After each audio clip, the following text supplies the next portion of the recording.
ரொம்ப ஆச்சரியமாக இருந்தது. சரி என்னடா அதுன்னு சொல்லி எல்லாம் திறந்துக்கிது பார்த்தா அதுல ஒரு லெட்ரு ஒன்று அந்த கைப்பிடியில் ஒரு லெட்ரு வச்சுருக்காரு.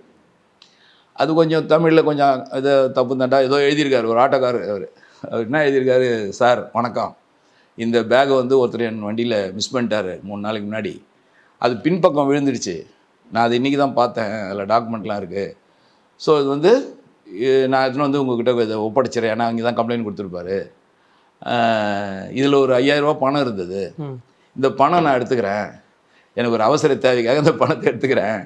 இதே மாதிரி இன்னும் ஒரு 10-15 நாளில் எனக்கு பணம் கிடச்சிதுன்னா இதே மாதிரி ஒரு கவரில் போட்டு எடுத்துன்னு வந்து நான் வாசலில் வச்சிடுறேன் அப்படின்னு ஏதோ பேர் போட்டு கையெல்லாம் போட்டு அழகாக வச்சுட்டு போயிடலாம். டாக்குமெண்ட்ஸ் ரிட்டர்ன் கொடுத்து பணத்தை எடுத்துக்கிட்டாரு.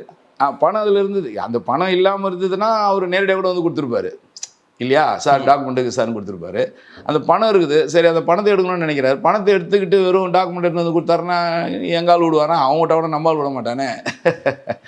அவர் பரவாயில்ல சார்னா கூட எங்காலங்க அதுலேருந்து பணத்தை நீயா எடுத்தேன்பாங்க. இது போலீஸில் வந்து சகஜம் தானே. இப்போ எங்கிட்ட வந்தேன்னா நானே சரின்ட்டு சொல்லிட்டு கூட கொடுத்துருக்கலாம். எல்லாரும் நம்ம இருக்க மாட்டாங்க இல்லையா.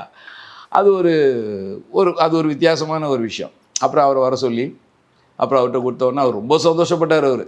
ஏன்னா அது ஒன்றும் பெரிய விலை மதிக்க முடியாது சார், இதெல்லாம் பெரிய டாக்குமெண்ட்டுங்க, எல்லாருக்கும் நான் பதில் சொல்லணும், ரொம்ப தேங்க்ஸ், அவர் எடுத்த பரவாயில்ல சார் அப்படின்னாரு.